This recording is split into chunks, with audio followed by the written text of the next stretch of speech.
జన సైనికులకు double bonanza Pawan Kalyan గారితో పాటు అకీరానందన్ గారు కూడా వస్తున్నారు. ఆయన రావడమే కాకుండా ఈరోజు ఏదో ఒక ఆర్ట్ ఏదో చేస్తున్నారంట స్టేజ్ పైన ఫ్యాన్స్ ఎంటర్టైన్ చేయడానికి. మరి ఎలా ఉండబోతుంది అసలు ఏంటి? అకీరానందన్ గారు చాలా రోజుల తర్వాత మళ్ళీ పవన్ కళ్యాణ్ గారితో కనబడబోతున్నారు. అసలు ఎలా ఉండబోతుంది ఫ్యాన్స్ కి? అంటే పవన్ కళ్యాణ్ ఒక డిప్యూటీ సీఎం గా గెలుపొందిన తర్వాత ఆయన వెనకాలనే ఉన్నటువంటి ఏకైక వ్యక్తి ఎవరంటే ఖచ్చితంగా అకీరానందన్ అని చెప్పుకోవచ్చు. అయితే ఆయన గురించి స్పెషల్గా చెప్పాల్సిన అవసరం అస్సలు లేదు. ఎందుకంటే పవన్ కళ్యాణ్ కన్నా ఎక్కువగా ఇప్పుడు ఆయనకే పాపులారిటీ ఉంది అనుకోవచ్చు. ఆయన సినిమా రంగం ఎంట్రీ కోసం చాలా మంది కూడా వెయిట్ చేస్తున్నారు.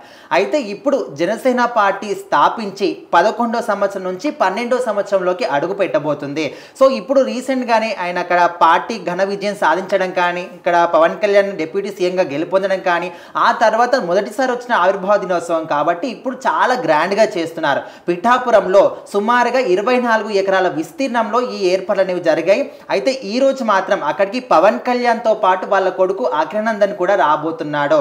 రావడమే కాకుండా ఒక మన భారతదేశానికి సంబంధించి కలరి పట్టు అనే ఒక మార్షల్ ఆర్ట్స్ని కూడా ఆయన లైవ్ పర్ఫార్మెన్స్ ఇవ్వబోతున్నాడు. అంటే అక్కడికి రావడం ఒక ఎత్తు అయితే ఈ విధంగా మార్షల్ ఆర్ట్స్ని ఇక్కడ లైవ్ పర్ఫార్మెన్స్ చేయడం అనేది ఇంకో ఎత్తు అనమాట. సో ఎవరైనా కూడా కొన్ని టేకులు తీసుకొని టీవీ షోస్లో కానీ అక్కడక్కడ పర్ఫామ్ చేస్తూ ఉంటారు. అది ఎంత పెద్ద హీరో కొడుకైనా కానీ కొంతమేరకు అంటే టేకులు తీసుకొని ఆ విధంగా వాటిని కట్ చేసి షోలలో చూపిస్తారు. కానీ ఇక్కడ కొన్ని లక్షల మంది హాజరు కాబోతున్నారు. సుమారుగా 10 లక్షల మంది కూడా ఇక్కడికి ప్రజలు వస్తారని ఒక అంచనా కూడా వేస్తున్నారు.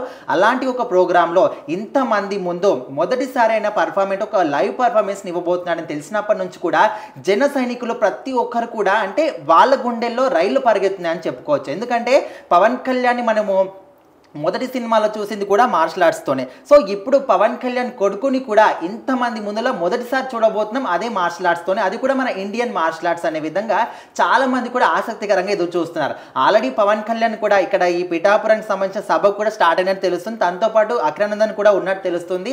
ఏదేమైనప్పటికీ ఒకటే స్టేజ్ మీద తండ్రి కొడుకుల్ని కూడా చూడడం చాలా అద్భుతంగా అనిపిస్తుందని చాలా మంది కూడా వెయిట్ చేస్తున్నారు. ఎందుకంటే పవన్ కళ్యాణ్కు ఉన్నటువంటి క్రేజ్ మామూలు విషయం కాదు. ఓన్లీ మన తెలుగు రాష్ట్రాల్లో కాకుండా దేశవ్యాప్తంగా కూడా ఆయన క్రేజ్ అనేది పాపులారిటీ పెరిగిపోయింది. అంటే మన దేశ రాజకీయ చరిత్రలోనే కూడా ఏ ఒక్క రాజకీయ నాయకుడు కూడా ఇంతవరకు పోటీ చేసిన అన్ని ప్లేసెస్లో గెలుపొందిన దాఖలాలు కూడా లేవు. ఓన్లీ పవన్ కళ్యాణ్కి మాత్రమే అది చెందుతుంది. సో మరి 21 స్థానాల్లో పోటీ చేసి 21 స్థానాలు కూడా గెలుపొంది ఇప్పుడు సక్సెస్ఫుల్గా ఏ ఒక్క చిన్న రీమార్క్ కూడా లేకుండా ఆయన మాత్రం మంచి పేరుతో ముందుకెళ్తున్నాడు. సో మొత్తానికి అకీరానందన్ చేయబోయే ఈ లైవ్ పర్ఫార్మెన్స్ కోసం చాలా మంది కూడా వెయిట్ చేస్తాం. సో మరి చూద్దాం ఆయన లైవ్ పర్ఫార్మెన్స్ అయ్యేటప్పుడు జనం క్రేజ్ ఏ విధంగా ఉంటుంది, అందరూ ఏ విధంగా స్పందిస్తారు ఏంటి అని.